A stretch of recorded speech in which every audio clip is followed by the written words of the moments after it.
ಮಧ್ಯಪ್ರಾಚ್ಯದಲ್ಲಿ ದಿನೇ ದಿನೇ ಟೆನ್ಷನ್ ಹೆಚ್ಚಾಗುತ್ತಲೇ ಇದೆ. ಇರಾನ್, ಇಸ್ರೇಲ್ ಮತ್ತು ಅಮೆರಿಕ ನಡುವಿನ ಕಾಳಗೈಗ ಮತ್ತೊಂದು ಭೀಕರ ಸ್ವರೂಪ ಪಡೆದುಕೊಂಡಿದೆ.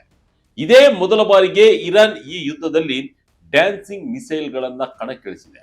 ಇರಾನ್ನ ಸ್ವದೇಶಿ ನಿರ್ಮಿತ ಸೆಜ್ಜಿಲ್ ಕ್ಷಿಪಣಿ ಅಚ್ಚರಿ ಎನ್ನುವ ರೀತಿಯಲ್ಲಿ ಇಸ್ರೇಲ್ ಹಾಗೂ ಅಮೆರಿಕಕ್ಕೆ ಬಿಗ್ ಶಾಕ್ ಅನ್ನು ನೀಡಿದೆ. ಇದರ ಬೆನ್ನಲ್ಲೇ ಇರಾನ್ನ ಮತ್ತೊಂದು ಪ್ರಾಕ್ಸಿ ಸಂಘಟನೆ ಯುದ್ಧ ಭೂಮಿಗೆ ಧುಮುಕಿದೆ. ಇದು ಜಗತ್ತಿನ ಆತಂಕವನ್ನ ಮತ್ತಷ್ಟು ಹೆಚ್ಚಿಸಿದೆ. ಹಾರ್ಮುಜ್ ಜಲಸಂಧಿ ಬಂದ್ನಿಂದ ಈಗಾಗಲೇ ಜಗತ್ತು ಕಂಗೆಟ್ಟಿದೆ.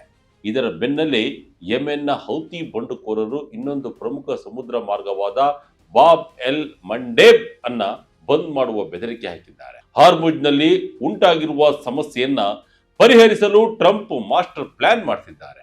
ಅದೆಲ್ಲವನ್ನ ಈ ವಿಡಿಯೋದಲ್ಲಿ ನೋಡೋಣ. ಸೆಜ್ಜಿಲ್ ಮಿಸೈಲ್ ಅಷ್ಟೊಂದು ಡೇಂಜರ್ ಯಾಕೆ? ಸಮುದ್ರದ ಮಾರ್ಗಗಳು ಬಂದ್ ಆದ್ರೆ ನಮಗೇನು ಪ್ರಾಬ್ಲಮ್? ಟ್ರಂಪ್ ಬೇರೆ ದೇಶಗಳ ಸಹಾಯ ಕೇಳ್ತಿರೋದು ಯಾಕೆ ಎಂಬುದನ್ನ ಡೀಟೇಲ್ ಆಗಿ ನೋಡೋಣ ಬನ್ನಿ. ಇಸ್ರೇಲ್ ಅಮೆರಿಕಕ್ಕೆ ಡ್ಯಾನ್ಸಿಂಗ್ ಮಿಸೈಲ್ ಸರ್ಪ್ರೈಸ್. ಮೊದಲ ಬಾರಿ ಸೆಜ್ಜಿಲ್ ಪ್ರಯೋಗಿಸಿದ ಇರಾನ್. ಹೌದು, ಇರಾನ್, ಇಸ್ರೇಲ್ ಹಾಗೂ ಅಮೆರಿಕ ನಡುವಿನ ಯುದ್ಧ ಮೂರನೇ ವಾರಕ್ಕೆ ಕಾಲಿಟ್ಟಿದ್ದು ದಿನಕ್ಕೊಂದು ತಿರುವುಗಳನ್ನ ಪಡೆಯುತ್ತಿದೆ. ಯುದ್ಧ ಭೂಮಿಯಲ್ಲಿ ಇಸ್ರೇಲ್ ಹಾಗೂ ಅಮೆರಿಕಕ್ಕೆ ಇರಾನ್ ಸರಣಿ ಸರ್ಪ್ರೈಸ್ ಗಳನ್ನ ನೀಡುತ್ತಿದೆ. ಇದೇ ಮೊದಲ ಬಾರಿಗೆ ಇರಾನ್ ಡ್ಯಾನ್ಸಿಂಗ್ ಮಿಸೈಲ್ ಗಳನ್ನ ಬಳಸಿದೆ. ಇರಾನ್ ಸೆಜ್ಜಿಲ್ ಮಿಸೈಲ್ ಅನ್ನ ಉಡಾವಣೆ ಮಾಡಿದ್ದು ಇದನ್ನ ಸಾಜಿಲ್ ಅಶೌರಾ ಅಥವಾ ಅಶುರಾ ಅಂತ ಕೂಡ ಕರೆಯುತ್ತಾರೆ. ಇದೊಂದು ಸ್ವದೇಶಿ ನಿರ್ಮಿತ 2 ಸ್ಟೇಜ್ ಸಾಲಿಡ್ ಪ್ರೊಪೆಲ್ಲೆಂಟ್ ನಿಂದ ಕಾರ್ಯನಿರ್ವಹಿಸುವ ಬ್ಯಾಲಿಸ್ಟಿಕ್ ಮಿಸೈಲ್. ಇದು ಮೀಡಿಯಂ ರೇಂಜ್ ಬ್ಯಾಲಿಸ್ಟಿಕ್ ಮಿಸೈಲ್ ಕ್ಯಾಟಗರಿಗೆ ಸೇರಿದ್ದು ಇದರ ರೇಂಜ್ ಬರೋಬ್ಬರಿ 2000 ಕಿಲೋಮೀಟರ್ಗಳಷ್ಟಿದ್ದು ಸುಮಾರು 700 ಕಿಲೋಗ್ರಾಂಗಳನ್ನ ಪೆಲೋಡ್ ಅಂದ್ರೆ ಸ್ಫೋಟಕಗಳನ್ನ ಹೊತ್ತೊಯ್ಯುವ ಸಾಮರ್ಥ್ಯ ಹೊಂದಿದೆ. ಇದರ ಅತಿ ದೊಡ್ಡ ಪ್ಲಸ್ ಪಾಯಿಂಟ್ ಅಂದ್ರೆ ಇದರಲ್ಲಿ ಬಳಸುವ ಸಾಲಿಡ್ ಫ್ಯೂಯಲ್ ಡಿಸೈನ್ ಹಳೆಯ ಶಹಾಬ್ ಸೀರೀಸ್ನ ಲಿಕ್ವಿಡ್ ಫ್ಯೂಯಲ್ ಸಿಸ್ಟಮ್ಗಳಿಗೆ ಹೋಲಿಸಿದರೆ ಈ ಮಿಸೈಲ್ ಅನ್ನ ಬಹಳ ಬೇಗನೆ ರೆಡಿ ಮಾಡಿ ಲಾಂಚ್ ಮಾಡಬಹುದು. ಇದರಿಂದಾಗಿ ಶತ್ರುಗಳಿಗೆ ಈ ಮಿಸೈಲ್ ಅನ್ನ ಡಿಟೆಕ್ಟ್ ಮಾಡಲು, ಇಂಟರ್ಸೆಪ್ಟ್ ಮಾಡಲು ಬಹಳ ಕಡಿಮೆ ಸಮಯ ಸಿಗುತ್ತದೆ.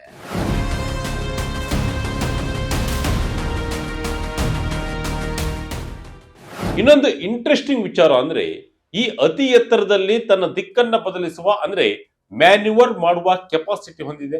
ಇದರಿಂದ ಇಸ್ರೇಲ್ನ ಐರನ್ ಡೋಮ್ ನಂತಹ ಅತ್ಯಾಧುನಿಕ ಮಿಸೈಲ್ ಡಿಫೆನ್ಸ್ ಸಿಸ್ಟಮ್ ಗಳನ್ನು ಕೂಡ ಇದು ಯಾಮಾರಿಸಿ ನುಗ್ಗಬಲ್ಲದು. ಇದೇ ಕಾರಣಕ್ಕೆ ಇದಕ್ಕೆ ಡ್ಯಾನ್ಸಿಂಗ್ ಮಿಸೈಲ್ ಅಂತ ನಿಕ್ ನೇಮ್ ಇಡಲಾಗಿದೆ. Centre for strategic and international studies ನೀಡಿರುವ ಮಾಹಿತಿ ಪ್ರಕಾರ ಈ ಮಿಸೈಲ್ ಸುಮಾರು 18 ಮೀಟರ್ ಉದ್ದವಿದ್ದು 1.25 ಮೀಟರ್ ವ್ಯಾಸವನ್ನ ಹೊಂದಿದೆ. ಇದರ ಲಾಂಚ್ ತೂಕವೇ ಬರೋಬ್ಬರಿ 23,600 ಕಿಲೋಗ್ರಾಂಗಳಷ್ಟಿದೆ. 1990ರ ದಶಕದಲ್ಲಿ ಇದರ ಕೆಲಸ ಶುರುವಾಗಿತ್ತು. 2008ರ ಮೊದಲ ಟೆಸ್ಟ್ ಲಾಂಚ್ ಆದಾಗ ಇದು 800 ಕಿಲೋಮೀಟರ್ ಕ್ರಮಿಸಿತ್ತು. 2009ರ ಎರಡನೇ ಟೆಸ್ಟ್ ನಲ್ಲಿ ಇದರ ಗೈಡೆನ್ಸ್ ಮತ್ತು ನ್ಯಾವಿಗೇಷನ್ ಸಿಸ್ಟಮ್ಗಳನ್ನ ಇಂಪ್ರೂವ್ ಮಾಡಲಾಯಿತು. ನಂತರದ ದಿನಗಳಲ್ಲಿ ಇದು 1900 ಕಿಲೋಮೀಟರ್ ವರೆಗೆ ಕ್ರಮಿಸಿದ ರೆಕಾರ್ಡ್ ಇದೆ. ಈಗ ಸೆಜ್ಜಿಲ್ 2 ಮತ್ತು ಸೆಜ್ಜಿಲ್ 3 ವೇರಿಯಂಟ್ ಗಳನ್ನು ಕೂಡ ಇರಾನ್ ಡೆವಲಪ್ ಮಾಡ್ತಿದೆ ಅಂತ ರಿಪೋರ್ಟ್ಸ್ ಹೇಳ್ತಿವೆ. ರಣರಂಗಕ್ಕೆ ಹೌತಿಗಳ entry, big twist. Bab el Mandeb ಕೂಡ ಬ್ಲಾಕ್.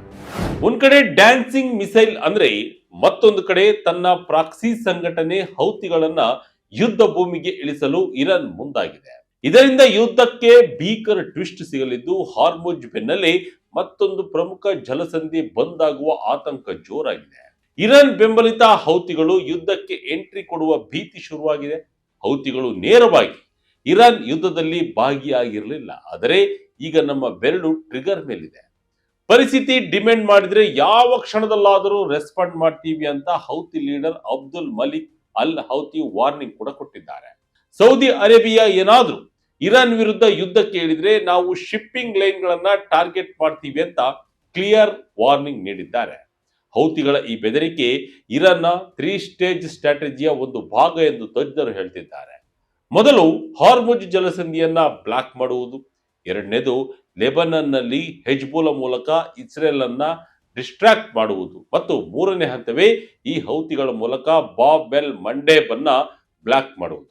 ಹೆಬ್ಜುಲ್ಲಾ, ಹಮಾಸ್ ಮತ್ತು ಹೌತಿಗಳ ಈ ಗುಂಪನ್ನ ಇರಾನ್ ಆಕ್ಸಿಸ್ ಆಫ್ ರೆಸಿಸ್ಟೆನ್ಸ್ ಅಂತ ಕರೆದರೆ, ಇಸ್ರೇಲ್ ಮತ್ತು ಅಮೆರಿಕ ಇದನ್ನ ಆಕ್ಸಿಸ್ ಆಫ್ ಎವಿಲ್ ಅಂತ ಕರೆಯುತ್ತವೆ. ಗೇಟ್ ಆಫ್ ಟಿಯರ್ಸ್ ಟಾರ್ಗೆಟ್ ಆಗಿದ್ಯಾಕೆ? ಇವರ ಟಾರ್ಗೆಟ್ ಇರೋದು ಬಾಬ್ ಎಲ್ ಮಂಡೇಬ್ ಜಲಸಂಧಿಯ ಮೇಲೆ. ಇದಕ್ಕೆ ಗೇಟ್ ಆಫ್ ಟಿಯರ್ಸ್ ಅಥವಾ ಕಣ್ಣೀರಿನ ದ್ವಾರ ಅಂತಲೂ ಕರೆಯುತ್ತಾರೆ.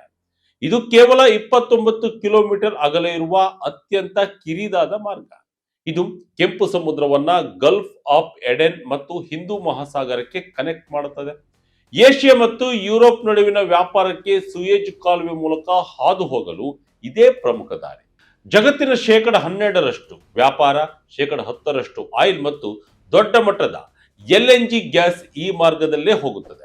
2023 ದಿನಕ್ಕೆ 8.8 ಮಿಲಿಯನ್ ಬ್ಯಾರೆಲ್ ಆಯಿಲ್ ಈ ಮೂಲಕ ಪಾಸ್ ಆಗಿದೆ. ಹೌತಿಗಳು ಡ್ರೋನ್, ಆಂಟಿ ಶಿಪ್ ಮಿಸೈಲ್ ಮತ್ತು ಫಾಸ್ಟ್ ಅಟ್ಯಾಕ್ ಬೋಟ್ ಗಳನ್ನು ಬಳಸಿ ಸ್ವಾರ್ಮ್ ಟ್ಯಾಕ್ಟಿಕ್ಸ್ ಮೂಲಕ ದಾಳಿ ಮಾಡ್ತಾರೆ. ಇವರ ಡ್ರೋನ್ಗಳು ಬಹಳ ಚೀಪ್, ಆದರೆ ವೆಸ್ಟರ್ನ್ ದೇಶಗಳು ಇವರನ್ನ ತಡೆಯಲು ಬಳಸುವ ಮಿಸೈಲ್ಗಳ ಬೆಲೆ ಕೋಟ್ಯಾಂತರ ರೂಪಾಯಿ. ಈಗಾಗಲೇ ಮರ್ಸ್ಕ್ ನಂತಹ ದೊಡ್ಡ ಶಿಪ್ಪಿಂಗ್ ಕಂಪನಿಗಳು ಭದ್ರತೆಯ ದೃಷ್ಟಿಯಿಂದ ಈ ಮಾರ್ಗದ ಸಂಚಾರವನ್ನ ತಾತ್ಕಾಲಿಕವಾಗಿ ನಿಲ್ಲಿಸಿವೆ.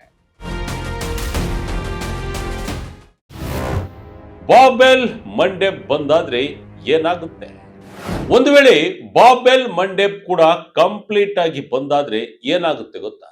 ಏಷ್ಯಾದಿಂದ ಯುರೋಪ್ಗೆ ಹೋಗುವ ಹಡಗುಗಳು ಆಫ್ರಿಕಾದ ಕೆಳಭಾಗದಲ್ಲಿರುವ ಕೇಪ್ ಆಫ್ ಗುಡ್ ಹೋಪ್ ಸುತ್ತಿ ಬಳಸಿ ಹೋಗಬೇಕು. ಅಂದ್ರೆ 20 ರಿಂದ 25 ದಿನದ ಪ್ರಯಾಣಕ್ಕೆ ಮುಂದೆ 40 ರಿಂದ 45 ದಿನ ಹಿಡಿಯುತ್ತದೆ. ಬರೋಬ್ಬರಿ 10 ರಿಂದ 15 ದಿನ ಎಕ್ಸ್ಟ್ರಾ ಟ್ರಾವೆಲ್ ಮಾಡಬೇಕು. ಇದರಿಂದ ಶಿಪ್ಪಿಂಗ್ ಕಾಸ್ಟ್ ಬಿಲಿಯನ್ ಗಟ್ಟಲೆ ಹೆಚ್ಚಾಗುತ್ತದೆ.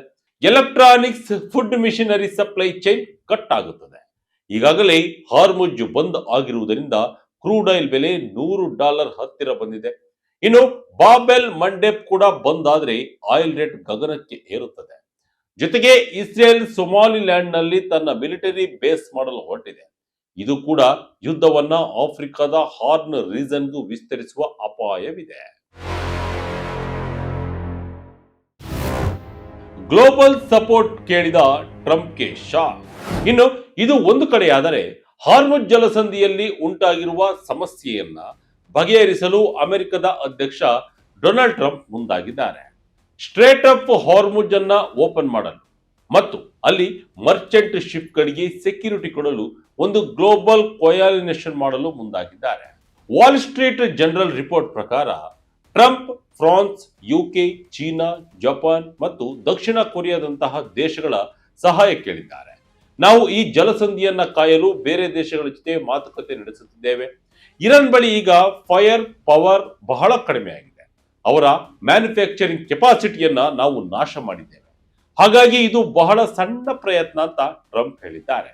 ಆದರೆ ಅಮೆರಿಕದ ಈ ಕರೆಗೆ ಮಿತ್ರ ರಾಷ್ಟ್ರಗಳು ಬಹಳ ಎಚ್ಚರಿಕೆಯ ಹೆಜ್ಜೆ ಇಡ್ತಿವೆ. ಬ್ರಿಟನ್ ಪ್ರಧಾನಿ ಕೀರ್ ಸ್ಟ್ರಾಮರ್ ಈ ಬಗ್ಗೆ ಚರ್ಚೆ ನಡೆಸಿದ್ದಾರೆ. ಚೀನಾ ಎರಡೂ ಕಡೆ ಶಾಂತಿ ಕಾಪಾಡಬೇಕು ಅಂತ ಹೇಳಿದೆ. ದಕ್ಷಿಣ ಕೊರಿಯಾ ಪರಿಸ್ಥಿತಿಯನ್ನ ರಿವ್ಯೂ ಮಾಡ್ತಾ ಇದೆ.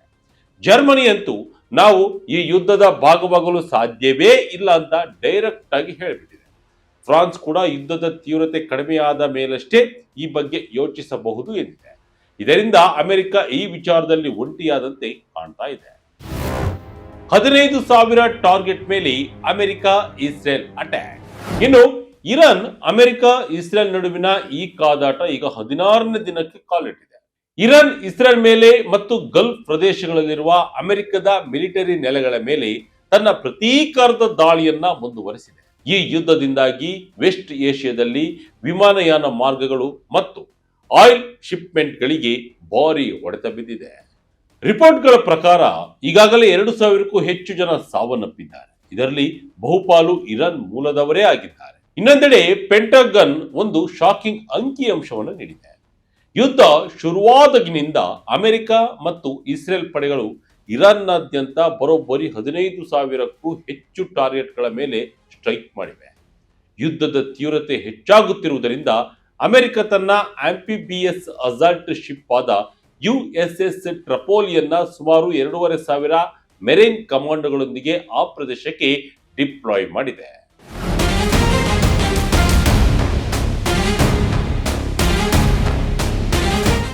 ಒಟ್ಟಿನಲ್ಲಿ ಅಮೆರಿಕ ಮತ್ತು ಇಸ್ರೇಲ್ ಒಟ್ಟಾಗಿ ಇರಾನ್ ಅನ್ನು ಹಣಿಯಲು ಹೊರಟಿವೆ. ಆದರೆ ಇರಾನ್ ತನ್ನ ಡ್ಯಾನ್ಸಿಂಗ್ ಮಿಸೈಲ್ಗಳ ಮೂಲಕ ತನ್ನ ಪ್ರಾಕ್ಸಿಗಳಾದ ಹೌತಿಗಳ ಮೂಲಕ ತಿರುಗೇಟು ನೀಡಲು ಮುಂದಾಗಿದೆ. ಜಗತ್ತಿನ ಒಟ್ಟು 30% ತೈಲ ಸಾಗಣೆಯಾಗುವ ಸ್ಟ್ರೇಟ್ ಆಫ್ ಹಾರ್ಮುಜ್ ಮತ್ತು ಬಾಬ್ ಎಲ್ ಮಂಡೆಬ್ ಎರಡೂ ಜಲಸಂಧಿಗಳು ಒಂದೇ ಬಾರಿಗೆ ಕ್ಲೋಸ್ ಆದರೆ ಇಡೀ ಪ್ರಪಂಚದ ಆರ್ಥಿಕತೆ ಪಾತಾಳಕ್ಕೆ ಕುಸಿಯುವುದರಲ್ಲಿ ಯಾವುದೇ ಡೌಟ್ ಇಲ್ಲ. ಆಧುನಿಕ ಇತಿಹಾಸದಲ್ಲಿ ಅತ್ಯಂತ ಭೀಕರವಾದ ಮ್ಯಾರಿಟೈಮ್ ಡಿಪ್ರೆಷನ್ ಅನ್ನ ಜಗತ್ತು ಎದುರಿಸಬೇಕಾಗುತ್ತೆ. ಈಗಷ್ಟೇ 3ನೇ ವಾರಕ್ಕೆ ಕಾಲಿಟ್ಟಿರುವ ಈ ಯುದ್ಧ ಮುಂದಿನ ದಿನಗಳಲ್ಲಿ ಇನ್ನೆಷ್ಟು ಭೀಕರವಾಗಿರುತ್ತೆ, ಜಗತ್ತಿನ ಎಕಾನಮಿ ಮೇಲೆ ಎಂತಹ ಪೆಟ್ಟು ಕೊಡುತ್ತೆ ಅನ್ನೋದನ್ನ ಕಾದು ನೋಡಬೇಕಿದೆ. ಇದಾಗಿತ್ತು ಈ ಕ್ಷಣದ ಇಂಟ್ರೆಸ್ಟಿಂಗ್ ಸ್ಟೋರಿ. ಇದೇ ರೀತಿಯ ಸ್ಟೋರಿಗಾಗಿ Vijaya Karnataka website, YouTube page, Facebook page follow ಮಾಡ್ತಾ ಇರಿ. ಧನ್ಯವಾದಗಳು.